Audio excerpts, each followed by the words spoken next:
So welcome, dear ones. This video is about the difference between compassion and caretaking. All right. Often there's confusion in the Western world about these two states of being. The simplest version is one is dysfunctional and one is so enriching, it's off the charts. Suffice to say that caretaking, when we are actively trying to do good in order to receive something back, is dysfunction. Okay, very simply. We live in a Judeo-Christian world ethic where we're supposed to give and give and give. And there's an implicit underlying premise that we're going to receive something back in return, which is highly dysfunctional.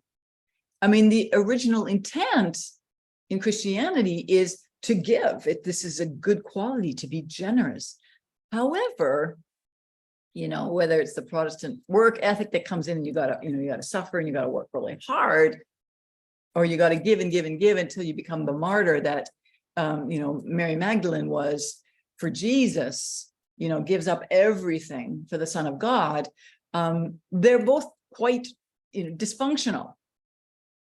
What we want to do is give from a place of fullness, give from a place of absolute serenity and prosperity, not from a place of lack and from fear. All right. When we give from lack and fear, we're caretaking. When we give from a place of fullness, our cup runneth over, we're in our compassionate state. Compassion does not mean always that we are kind either. This is a fallacy. Compassion doesn't mean that we are nice. It doesn't mean that we agree. It doesn't mean that we get caught up in other people's emotions. Compassion is about speaking the truth as we see it, acting in the truth as we see it. All right. So, you've heard of tough love in the Western world. Sometimes it's compassion that drives a mother to unhook from a child who's manipulative, or an adult child who maybe steals and is in their addiction and wants to take and take and take. And the mother says, no, there's the door, you find your way. It doesn't look very compassionate. However, it is definitely compassionate for that younger person to come to realize that they have to take responsibility for their own actions. Often, you can tell the difference between whether you've been compassionate or whether you've been caretaking by how much fatigue you have, by how tired you are, okay? People get fatigued, burn out from giving too much. They're giving from a place of dysfunction. I have myself experienced this, and I have learned the difference from giving from a place of fullness and giving from a place of my pot is run dry, okay? And giving from a place of fullness is me being at my highest level of compassion for self and highest level of compassion for you, the recipients of what it is that I have to give. People call it also compassion fatigue. And I think that's a bit of a misnomer, because if you're truly in your compassion, you're actually receiving back from divinity, from source energy. Okay. Distinguishing again between caretaking and are you being compassionate? Are you carrying the message to the world of loving kindness, of generosity, of ethics, of patience, of concentration? Or are you carrying the person?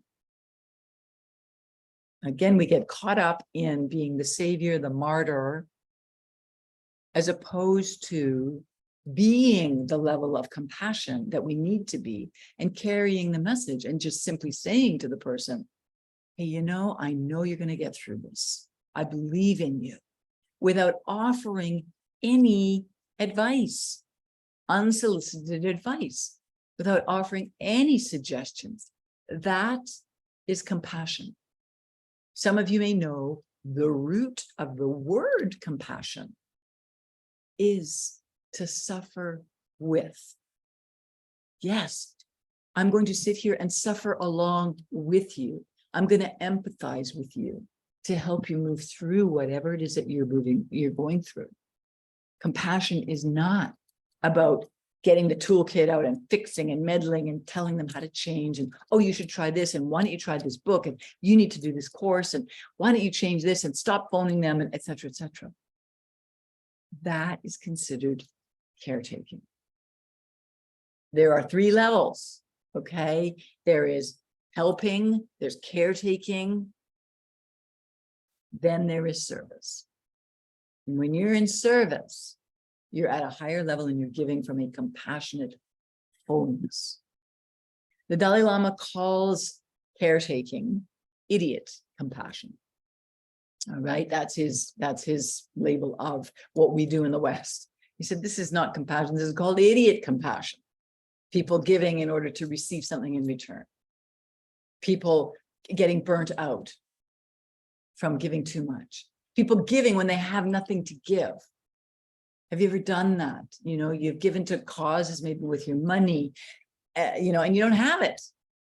You go to a gala benefit and you don't have the money to give to, you know, the silent auction, but you want to be seen to be giving. So you do. How compassionate is that towards yourself? Okay. We must serve ourselves first in order to serve others. We are the walking example of these higher spiritual concepts now.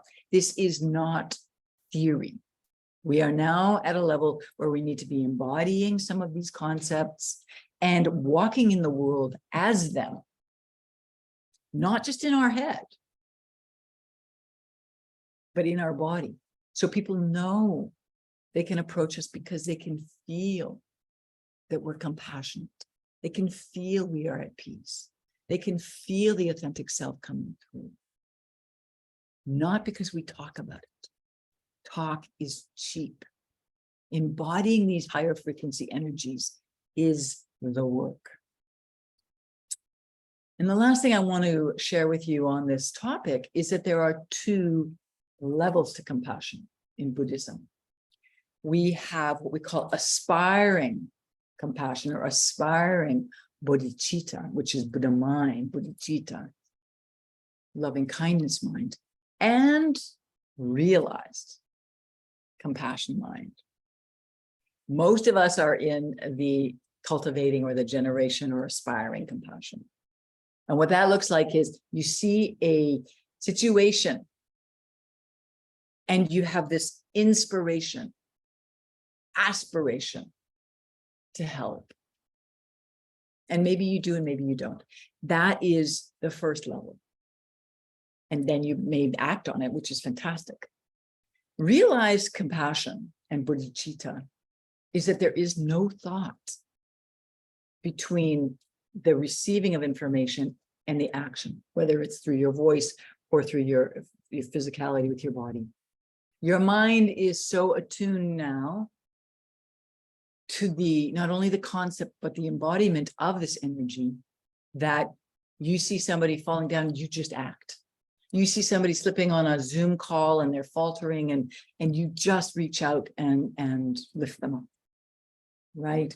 There is no time between the watching the object, right, of whatever's happening and the action of it. And realize compassion, higher level compassion, is what we call bodhisattvas, those people who are in the world and their only job is to help other sentient beings. And I'll just give you a hint, there are 9 levels to a bodhisattva, 9. So having realized compassion is just at the very, very beginning of becoming a bodhisattva, which is a being here to help all sentient beings. So I hope that helps you a little bit discerning between what is compassion and what is caretaking, what is dysfunctional and what is healthy giving. Okay. and coming to understand and discern moment to moment, am I caretaking or am I actually being in true compassion?